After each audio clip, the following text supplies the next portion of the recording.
bilang ada menyakitimu. Nanti untuk hilang. Kamu nanya. Wakil Presiden, Wapres, RI Gibran Raka Buming Raka meninjau proyek pembangunan terowongan Selili yang juga dikenal sebagai Terowongan Samarinda, Kalimantan Timur, Rabu, 12 Februari 2025. Proyek terowongan Selili dibangun guna mengurai kemacetan dan memperlancar konektivitas serta mobilitas masyarakat sebagai bagian dari program strategis. Gibran berharap agar proyek ini dapat selesai tepat waktu. Berdasarkan keterangan Biro Pers, Media, dan Informasi Sekretariat Wakil Presiden, BPMI Setwapres, terowongan ini bakal menghubungkan Jalan Sultan Alimuddin dengan Jalan Kakap. Wapres Gibran berharap terowongan yang menghubungkan Jalan Sultan Alimuddin dengan Jalan Kakap ini menjadi solusi transportasi bagi kawasan padat, seperti Sungai Dama dan Gunung Manggah. Demikian keterangan pers BPMI Setwapres, diterima Rabu, 12 Februari 2025. Selain itu, terowongan Selili ini juga dipandang krusial dalam mendukung pemerataan pembangunan, khususnya di Kalimantan Timur. Tercatat progres proyek telah mencapai 86,326%. Proyek pembangunan ini dijadwalkan selesai pada 30 April 2025. Selain aspek ketepatan waktu, Gibran juga menyoroti pentingnya keselamatan konstruksi mengingat tantangan geologi di sekitar lokasi pembangunan. Gibran meminta agar koordinasi antara pemerintah daerah, kontraktor, dan konsultan supervisi selalu menjadi faktor kunci yang diutamakan. Hal tersebut untuk memastikan proyek memiliki kualitas yang optimal. Wakil Presiden, Wapres, RI, Gibran Raka Buming Raka, meninjau wajah baru Stadion Segiri dalam rangka kunjungan kerjanya di Samarinda pada Rabu, 12.02.2025, kemarin. Stadion yang merupakan markas klub sepak bola Borneo FC itu berlokasi di Jalan Kesuma Bangsa, Samarinda Kota. Gibran dan sang istri, Selvi Ananda, tiba sekitar pukul 15.10 WITA dengan mobil Kijang Innova Zenis Hybrid berplat KT setelah sebelumnya meninjau program cek kesehatan gratis, CKG, di Puskesmas Remaja Samarinda.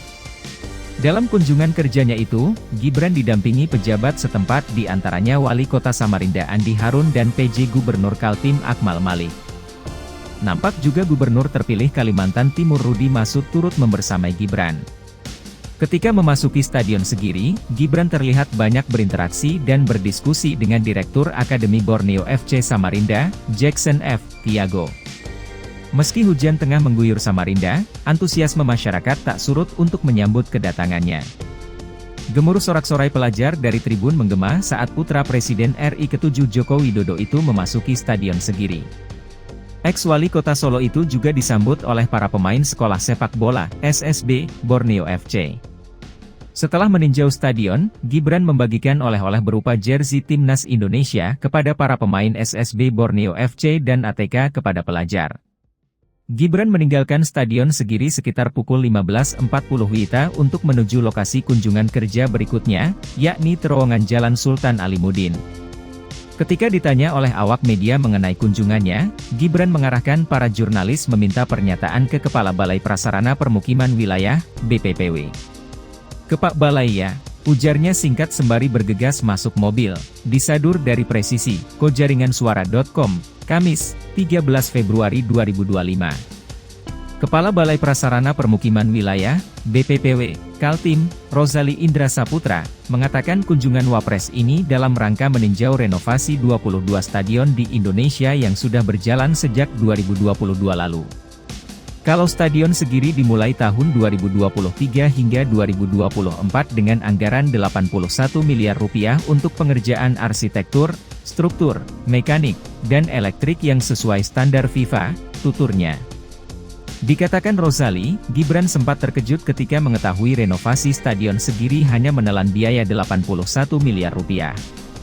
Kata Pak Wapres, kok bisa 81 miliar rupiah bisa renovasi ini, kalau di tempat lain lebih besar anggarannya, ungkap Indra menirukan Gibran. Meski anggarannya tidak sebesar daerah lain yang bisa menelan ratusan miliar, Indra memastikan bahwa fasilitasnya tetap akan berfungsi secara maksimal. Perubahan-perubahan yang ada di antaranya, rumputnya sekarang berstandar FIFA, di tribun yang tadinya beton semua sekarang single seat, dan kapasitasnya ditambah sekitar 1.000 hingga 2.000 penonton, jelas Indra. Wakil Presiden, Wapres, RI Gibran Rakabuming Raka hadir di Festival Cap Gomeh Singkawang 2025 yang berlangsung di depan kantor Wali Kota Singkawang, Jalan Firdaus Singkawang, Kalimantan Barat. Berdasarkan keterangan Biro Pers, Media, dan Informasi Sekretariat Wakil Presiden, Setwapres, BPMI diterima Rabu, 12 Februari 2025, Gibran turut memukul loku dalam seremoni pembukaan Festival Cap Gomeh itu. Dia juga menyaksikan pawai tatung yang diikuti oleh ribuan peserta termasuk dari negeri jiran Malaysia dan Brunei Darussalam. Gibran didampingi istrinya, Selvi Ananda. Wapres Gibran menilai, Festival Cap Gomeh di Singkawang tidak hanya menjadi peristiwa budaya, tetapi juga momentum untuk mempererat persatuan dalam keberagaman Indonesia, sebagai modal untuk bersama-sama merancang masa depan bangsa yang lebih gemilang. Demikian keterangan BPMI Setwapres tersebut. Kehadiran Gibran di Singkawang ini, mengawali rangkaian agenda kerjanya di Kalimantan Barat dan Kalimantan Timur. Gibran berharap, festival ini dapat meningkatkan sektor pariwisata dan perekonomian lokal yang selaras dengan misi Astacita. Menurutnya, misi Astacita berfokus pada pembangunan ekonomi berkelanjutan. Pada kesempatan ini, hadir pula utusan khusus Presiden Bidang Pariwisata Zita Anjani. Zita menyampaikan, Festival Cap Gomeh Singkawang tidak hanya menjadi ajang pelestarian tradisi, tetapi juga simbol kerukunan dan toleransi antar umat beragama di Indonesia. Turut hadir pada perayaan ini diantaranya, Wakil Ketua MPR Lestari Moerdijat, Wakil Menteri Dalam Negeri Bima Arya, Wakil Menteri Kebudayaan Giring Ganesa, Wakil Menteri Ekonomi Kreatif Iren Umar, dan jajaran Forkopimda Kalimantan Barat. Tahun Baru Imlek yang berlangsung selama 15 hari ditutup dengan perayaan istimewa yang menandai bulan purnama pertama dalam kalender lunar. Mengutip laman Asian Inspirations, Senin, 3 Februari 2025, berbagai negara dengan budaya Tionghoa yang kuat, hari ke-15 ini dirayakan dengan cara yang unik, mulai dari Festival Lampion di Cina, Cap Gomeh di Malaysia, hingga Tete Nguyen Thieu di Vietnam. Di Tiongkok, hari ke-15 Tahun Baru Imlek dikenal sebagai Festival Lampion. Perayaan ini tidak boleh disamakan dengan Festival Kue Bulan yang juga sering disebut sebagai Moon Festival di beberapa komunitas Tionghoa di Asia Tenggara. Festival Lampion dirayakan dengan menyalakan lampion warna-warni, pertunjukan budaya seperti tarian singa dan tarian rakyat, serta berkumpul bersama keluarga.